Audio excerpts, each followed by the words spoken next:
ریاست جموں و کشمیر کے ضلع پلوامہ کے پامپور علاقے کو زعفران کی کاشت کے لیے خصوصی اہمیت حاصل ہے، لیکن سوئے قسمت اب یہ خصوصیت دن بدن ختم ہوتی جا رہی ہے۔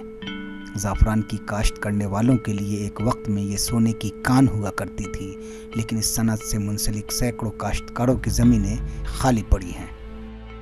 20 سال پہلے ہم بوری میں بربر کے یہ زعفران لیتے تھے، جس کو ہم بولتے تھے کشمیری میں کونگ پوئے، مگر آج وہی زمین ہے، یہ وہی بیچ ہے، یہ وہی ایریا ہے۔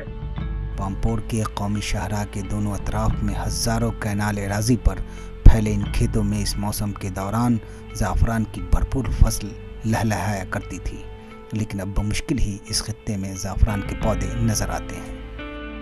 جناب برابر 7% نقصان۔ کاشتکاروں کا کہنا ہے کہ موسم میں تبدیلی کی وجہ سے اس کی کاشت میں کمی آئی ہے، لیکن حکومت نے اس سلسلے میں کوئی اقدامات نہیں کیے۔ حالانکہ مرکزی حکومت نے سیفران مشن نامی ایک اسکیم پر کروڑوں روپے خرچ کیے۔ حکومت نے ان کھیتوں تک پانی پہنچانے کے لیے پائپیں تو بچھا دی، لیکن پانی کی دستیابی کو یقینی نہیں بنا پائی۔ مگر چلان کن جائے ویسے چلو تمہیں حساب چلان کہین 2 پہ شروع یہ سکیم۔ تھی پائپہ وچان بیکار، نی زمیندار تہ اڑو اس وتہ پکن تم تہ نی۔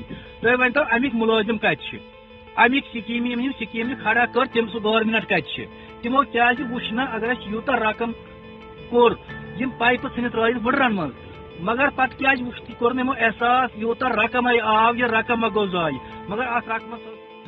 حیرت کی بات یہ ہے کہ متعلقہ محکمے نے کاشتکاروں کو اس کاشت میں اضافے کے لیے ایسی تراکیب بتائیں جن سے انہیں مزید نقصانات کا ہی سامنا کرنا پڑا۔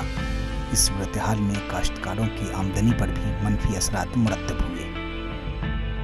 سکیم سرکار کی طرف سے کوئی آئی تھی، مگر اس کی وہ بالکل فلاپ ہے، بالکل فراڈ ہے۔ یہ 8% تراؤ نہ کہین، وجہ گو یس گورمنٹن یہ سکیم بنو امس بنائی یہ سکیم تھی ترو سا بیول مطلب لانن مز ترو سا یوٹ ترو سا ٹھیک کر پہ ترو سا یہ ٹھیک، مگر پتہ سا کور اتھ دپک سا یہ بیول بنائیو سا تھی آبس مز بڑھنو سا تھی یہ دوا آبس مز یس نا سا سکیم دوا آبس مز بڑھنے اگر یہ تک بجائے ات پہ آسا یہ دوا چھکن گو ات بیلس واتہ نقصان کی ات بیلس ووت نقصان سہ بیول گو ختم۔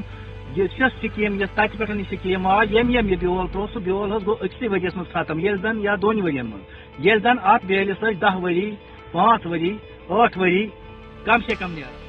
اب اس صنعت سے منسلک افراد کا مطالبہ ہے کہ ان کھیتوں کو میوہ باغات میں تبدیل کرنے کی اجازت دی جائے تاکہ ان کو روزگار حاصل ہو سکے۔ محکمہ ایگریکلچر کے عہدیداران بھی کاشتکاروں کی مشکلات سے باخبر ہیں، لیکن اس کے باوجود ان کے مسائل کے حل پر غور نہیں کیا جا رہا ہے۔ چونکہ یہ گورنمنٹ نے اس وقت فیصلہ لیا تھا 2010 میں کہ یہ آؤٹ سورس کریں گے mechanical initiative, they have defaulted and we acknowledge it, اور اس سے کافی نقصان ہو رہا ہے۔ جب اریگیشن کی ضرورت ہوگی کرٹیکل سٹیجز پر، یہ میں ایکنالج کرتا ہوں کہ سیفران کو ایک مخصوص ٹائم پر اریگیشن ہونی چاہیے، چاہے وہ پری فلاورنگ یا پوسٹ فلاورنگ۔ اگر اس وقت اریگیشن نہیں ہوگی سبسیکوینٹ کراپ پہ اس کا اثر پڑتا ہے، کیونکہ آپ نے دیکھا لاسٹ ایئر تو ڈرائی اسپیل تھا، کافی نقصان ہو گیا، اس کا اثر اس سال بھی ہو سکتا ہے۔ اگر حکومت کی طرف سے جلد ہی اقدامات نہیں کیے گئے تو عالمی شہرت یافتہ کشمیری زعفران محض ایک نام رہ جائے گا۔ ETV بھارت کے لیے پلوامہ سے شوکت ڈار کی خصوصی رپورٹ۔